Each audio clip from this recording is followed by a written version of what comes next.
Salam Indonesia. Selamat sore pemirsa, mudah-mudahan selalu kabar baik untuk Anda dan juga untuk keluarga tercinta. Senang sekali hari ini saya Indah Ardina kembali bisa menyatu bersama Anda dalam dialog interaktif ya. Kita akan bicara mengenai Pancasila, keadilan hukum dan makna nilai kemanusiaan di kalangan generasi muda di era informatika. Anda tahu pemirsa bahwa era informatika ini adalah era keterbukaan. Nah, melalui media internet, melalui media televisi, generasi muda sekarang ini bisa mendapatkan pilihan rujukan ya tentang nilai-nilai kemanusiaan. Dan ini ibarat pedang bermata dua, artinya bisa mengakses sesuatu yang baik, tapi juga bisa mengakses sesuatu yang buruk. Nah, seperti apa dialog yang akan kita bicarakan di sore hari ini? Sudah hadir tamu-tamu spesial saya yang akan membahas mengenai ini. Tapi Anda boleh juga ikut serta di dalamnya. Nanti line telepon akan terbuka lebar bagi Anda di 451666 atau 0274451777 bagi Anda yang ada di luar daerah istimewa Yogyakarta. Atau Anda bisa juga SMS interaktif ya, menghubungi line SMS kami di 0856 287 6864 tertera di layar kaca Anda. Saya akan jumpai dulu tamu-tamu spesial saya mulai dari paling ujung dulu. Beliau adalah Profesor Dr. Sutaryo SPAK. Beliau adalah Ketua Tim Ahli PSP UGM. Selamat sore Prof. Selamat sore Mbak Indah, selamat sore pemirsa. Sehat ya Prof? Sehat sekali. Selamat datang Prof di Terima Jogja kasih, TV. terima kasih. Hari ini kita membahas mengenai generasi muda ya Prof. Betul, ya. Kaitannya Ya, dengan ya. Pancasila, frame kita adalah sila yang kedua. Sila yang kedua ya. Ya, yang berikutnya tamu spesial saya adalah Bapak M. Irsyad Tamrin, SHMH. Beliau adalah Direktur LBH Yogyakarta. Pak Irsyad, selamat sore. Selamat sore Mbak. Iya, mengganggu waktu Anda sebentar Pak Irsyad, Ya. 1 jam ini. Juga Profesor, kita bicara mengenai Pancasila, keadilan hukum, dan juga makna nilai kemanusiaan di kalangan generasi muda. Eranya adalah era informatika. Iya, informasi, eranya informasi. Sekarang tinggal klik-klik, berbagai informasi sudah bisa diakses gitu ya, sudah bisa diakses. Ya, baik, beliau berdua kali ini, beliau berdua ini akan mengajak kita untuk membahas masalah ini, tapi sekali lagi kami mengajak Anda untuk berinteraksi. Barangkali Anda punya pemikiran yang lain, ujung-ujungnya nanti kita akan mencari sesuatu yang paling tepat gitu ya untuk generasi muda. Nah, saya mulai dari Bapak berdua dulu. Ini perkembangan TIK sekarang ini dari pendapat Profesor maupun Pak Irsyad ya, jika dikaitkan dengan pemahaman dan juga penghayatan nilai kemanusiaan, ini menjadi pendukung atau justru penghambat? Monggo Prof, silahkan. Ya, teknologi informatika ini sebenarnya dulu digagas untuk membangun kemanusiaan dan kesejahteraan umat manusia. Ini tujuan pokok filosofi ditemukannya teknologi itu. Lah, kalau sekarang ini yang disuguhkan malah hal-hal yang tidak membangun kemanusiaan, itu ada sesuatu yang tidak tepat sebenarnya.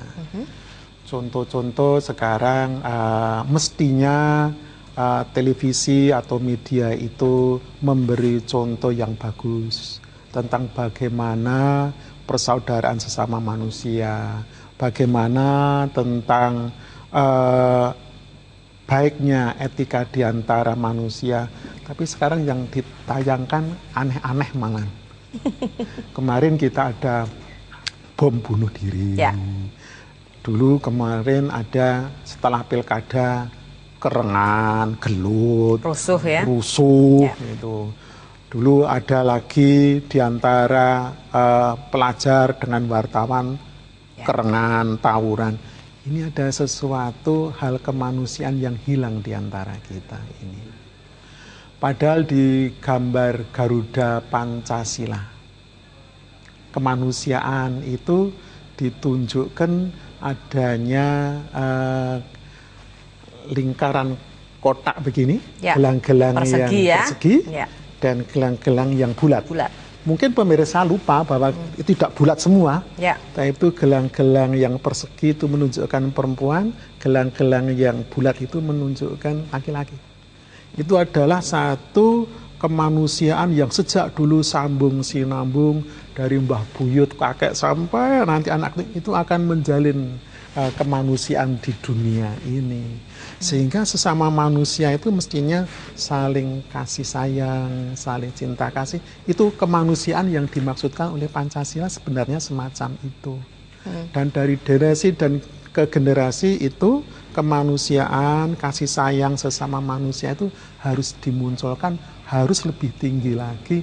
Apalagi dengan era teknologi yang sekarang ini, mestinya itu akan lebih terasa di dada kita atau di sanubarika kita.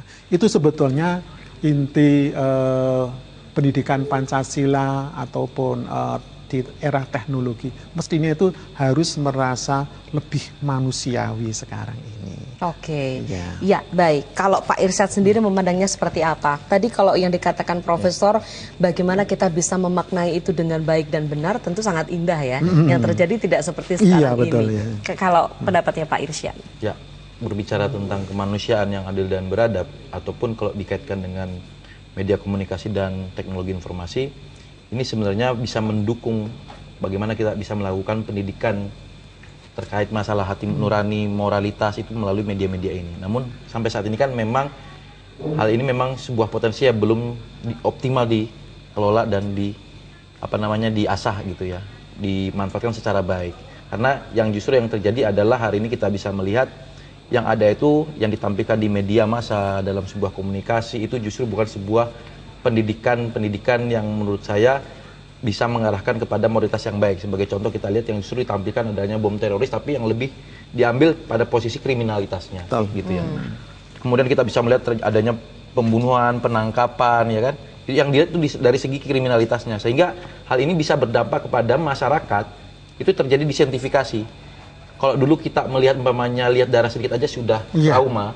Sekarang kebal ya? Sekarang kita melihat orang umpamanya ditembak di pinggir jalan aja karena kita sering melihat tampilan-tampilan semacam itu, sehingga kita sudah tidak trauma dan melihat itu sebagai sebuah bagian daripada kehidupan sehari-hari. Nah, ini yang mengakibatkan justru ke depan bagaimana bisa jadi karena media ini mengalami sebuah penurunan makna terhadap nilai-nilai kemanusiaan itu sendiri. Nah, seharusnya ini yang ke depan bisa menjadi salah satu pekerjaan kita untuk bisa mengoptimalkan dan termasuk juga mengelola, termasuk juga aturan-aturan untuk terkait penyampaian berita-berita melalui media massa ini. Gitu. Apapun itu bentuknya sebetulnya ya, berita maupun tayangan entertain yang ada hubungannya dengan merosotnya nilai-nilai kemanusiaan ini justru nantinya akan menghambat ya. Menghambat karena secara prinsip yang harus kita lihat nilai-nilai kemanusiaan itu dikaitkan dengan nilai-nilai keadilan. Ini mengandung makna dua hal. Yang pertama bahwa kemanusiaan itu prinsipnya harus adil. Dalam wilayah hukum itu disebut yang namanya satu presumption of innocence, asas praduga tidak bersalah itu harus dikedepankan. Yang kedua adalah equality before the law. Artinya semua orang itu harus sama di depan hukum gitu. Oke. Kalau dilihat secara perbandingan menurut Pak Irsyad atau Mas Irsyad, boleh ya saya panggil begitu karena mewakili generasi muda juga, lebih banyak buruknya atau lebih banyak bagusnya sebetulnya sekarang ini kondisinya kalau melihat hari ini lebih banyak sisi negatifnya menurut saya gitu ya. Karena menurut saya juga karena ketika kebebasan pers ini dibuka secara luas, nah disinilah kita belum memiliki yang namanya filternya, saringan-saringannya untuk bagaimana yang harusnya tepat disampaikan kepada publik, mana yang tidak. Menurut saya di situ yang harusnya ke depan memang perlu ada evaluasi terkait masalah kita bukan pada posisi membatasi kebebasan pers, tetapi bagaimana kita bisa menseleksi mana substansi-substansi yang bisa disampaikan kepada publik, mana yang sifatnya disampaikan di ranah privat gitu. Oke, baik. Jangan-jangan nanti yang sekarang belum bisa berbuat kejahatan karena tayangan itu punya modus operandi gitu maksudnya. Ya, betul, itu bisa ya. Oke. Prof, ini dari PSP sendiri Prof. Lantas apa yang kemudian menjadi satu kajian atau apa yang kemudian dilakukan kalau kaitannya kita bicara mengenai kemanusiaan dan generasi muda? Betul. Beberapa tahun ini Pusat Studi Pancasila Universitas Gadjah Mada akhirnya memutuskan untuk riset sebenarnya persepsi generasi muda terhadap Pancasila itu seperti apa, nomor satu itu. Alhamdulillah cukup baik, cukup bagus Mbak. Riset di mana Prof? Riset di seluruh Indonesia, di provinsi-provinsi itu dan generasi muda dari berbagai bangsa komunitas. Nomor dua adalah ternyata televisi ataupun media-media itu seperti Mas Irsyad tadi mudaratnya besar. Artinya apa? memberi keteladanan yang harian semacam itu. Ini sebetulnya bagi generasi muda tidak terlalu baik gitu. Tadi karena akan diserap dan menjadi otomatisasi hal-hal seperti itu kok biasa ya. Padahal sebetulnya para pendiri pers Indonesia itu adalah pers perjuangan untuk negara dan bangsa. Sejak dulu itu punya acuan. Di Undang-Undang Pers sendiri sebetulnya adalah filosofinya itu ada di Pancasila. Jadi kalau menyiarkan itu ya 5 Pancasila itu sebagai satu kesatuan filternya tadi Mas Irsyad bilang. Apa kalau saya menyiarkan ini Gusti Allah ridho enggak ya? Apakah ini dari kemanusiaan dengan menayangkan darah di syuting atau di foto atau di surat kabar, ini kemanusiaan saya gimana ya? Apakah dengan menyiarkan itu atau memuat di koran majalah saya, ini persatuan Indonesianya bagaimana? Apakah demokrasi ada dan apakah itu mensejahterakan dengan berita-berita kayak itu? Tidak hanya mensejahterakan lahir tapi juga batin. Jadi filternya itu sebetulnya sudah ada. Kalau semua pengelola pers dari wartawan yang punya semuanya itu mengingat itu, Indonesia itu hebat, sungguh itu. Sehingga informasi itu betul-betul educated dan orang-orang yang melihat itu kemudian mencontoh hanggarbo apa yang ditayangkan di televisi. Ya. Tanpa harus kemudian menghilangkan semua berita yang harus diberitakan ya. Betul itu. Berita itu hak, malah hak para rakyat itu harus untuk mendapatkan informasi kan. Ya. Tapi informasi harus ingat yang 5 ini. Pilarnya ada di Kalau tadi Profesor mengatakan hasilnya bagus dari riset itu. Hasil bagus ditunjukkan dengan apa? Dengan angka-angka. Ternyata dari Sabang sampai Merauke tahun 2008-2007 kemarin kita riset. Ternyata pemuda-pemuda itu masih menginginkan Pancasila sebagai dasar negara. Hanya 1 atau 2% yang sudah moh dengan Pancasila, itu hebat itu. Ya. Generasi muda Indonesia loh Mbak Indah. Baik, ini kabar baik ya sebetulnya ya. Dan mudah-mudahan memang benar-benar akan semacam itu begitu. Ya, kita akan break dulu Bapak-bapak berdua. Kita break dulu pemirsa. Sesudah ini line telepon langsung saya buka, termasuk line SMS yang sudah SMS akan kami bacakan untuk Anda. Tetap bersama kami hanya di Jogja TV.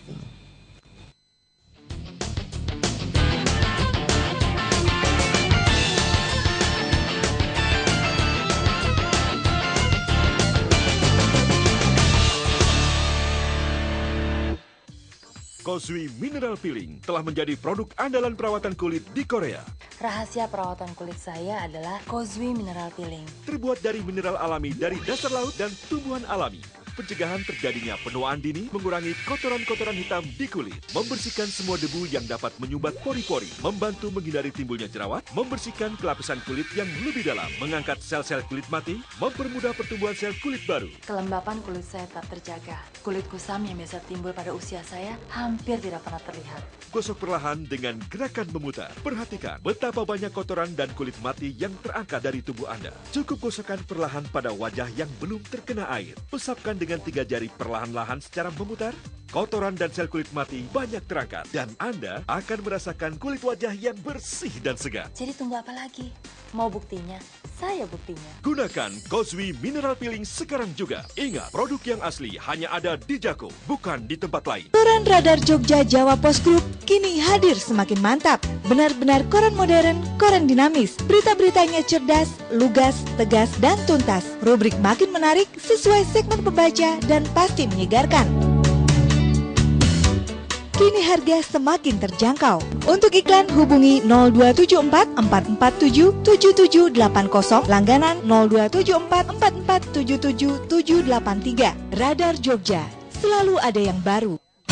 Jogja Islamic Book Fair 2011, pameran buku Islam terbesar dan terlengkap, kembali hadir 30 September sampai 6 Oktober 2011 di GOR UNY, Jalan Kolombo, Yogyakarta. Dapatkan koleksi buku-buku Islam terbaru dan terlengkap dari penerbit nasional dengan diskon dahsyat. Raih juga kesempatan umroh. Ikuti acara serunya Tablik Akbar bersama Ustadz Hidayat Nur Wahid dan beragam acara menarik lainnya.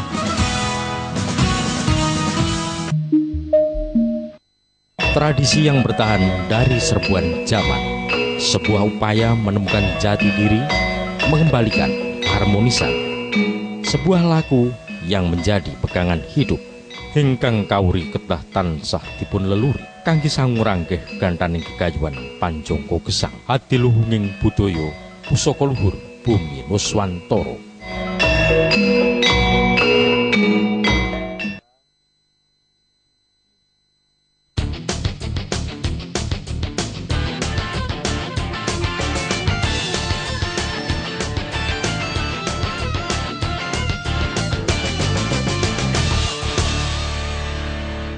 Baik pemirsa, terima kasih Anda masih bersama kami dalam dialog interaktif kali ini bersama dengan Pusat Studi Pancasila Universitas Gadjah Mada Yogyakarta.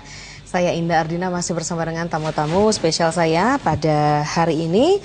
Ada Profesor Dr. Sutaryo SPAK, Ketua Tim Ahli PSP UGM, dan juga Bapak M. Irsyad Tamrin SHMH, beliau adalah Direktur LBH Yogyakarta. Frame kita mengenai sila kedua dari Pancasila, kemanusiaan yang adil dan beradab. Silahkan Anda bisa telepon kami sekarang juga. Anda ingin menyampaikan apapun mengenai generasi muda, TIK, dan juga bagaimana kita memaknai nilai-nilai Pancasila khususnya sila kedua gitu ya. Tadi pendapatnya Mas Irsyad sebetulnya lebih banyak sekarang ini kalau mengenai teknologi informasi dan kemanusiaan, akses yang bisa didapatkan anak muda atau yang dipilih ini lebih ke buruk gitu ya. Lebih ke buruk daripada yang baik. Sebetulnya maknanya luar biasa. Tadi Profesor juga sudah menjelaskan maknanya banyak sekali. Nah, kalau tadi yang saya tanya mengenai kajian dan sebagainya yang dilakukan PSP, hasilnya sudah ada, riset menunjukkan sebetulnya anak muda lebih peduli gitu ya, lebih tahu, lebih bisa memaknai hasilnya seperti itu. Yang kemudian dilakukan oleh PSP terkait dengan ini, problem yang ada sekarang ini apa Prof yang ada di masyarakat? Yang diperlukan adalah memaknai Pancasila itu sebagai dasar negara jelas, tapi sebagai nanti kehidupan pribadi kesehariannya itulah. Sudah atau belum begitu ya? Iya, dan itu Pusat Studi Pancasila nanti mengharapkan dalam 2 bulan, 3 bulan akan datang itu ada metode, tata cara, ataupun bagaimana penyampaian Pancasila nilai-nilai itu untuk tidak hanya generasi muda di kota, tetapi juga di desa, untuk Karang Taruna, untuk Pramuka, kemudian untuk SD, SMP, SMA, itu nanti akan lain-lain itu. Kalau dulu zaman P4 dulu semua generasi sama, tapi nanti ini kemasannya agak lain-lain. Sekarang dengan informasi teknologi yang demikian bagus, bagaimana kalau itu dimasukkan ke Twitter, game, kemudian ke Facebook, ke hal-hal yang semacam ini. Bagaimana kemasannya itu supaya bisa menarik pada generasi muda. Jadi tidak hanya satu cara, tapi banyak cara. Ini yang sedang kita persiapkan. Mudah-mudahan akhir tahun ini kita bisa melonsing hal-hal semacam itu. Mana-mana yang paling disenangi. Jadi ngobrol atau bicara memaknai Pancasila tapi tetap gaul gitu ya Prof ya? Dengan bahasa gaul itu. Ya, itu ini yang dipilih begitu betul, ya? Baik, apa yang Anda pikirkan mengenai hal ini Mas Irsyad? Saya ingin menambahkan Mohon maaf ya, kita akan sapa dulu Pak Ricang di Jogja. Selamat sore. Ya, silakan Bapak. Iya, terima kasih sekali ya. Ada momen-momen untuk bicara lagi tentang Pancasila, tentang ideologi negara. Tapi saya pikir itu semuanya cuman kayak drama masa lalu gitu kali ya. Kenapa begitu Bapak?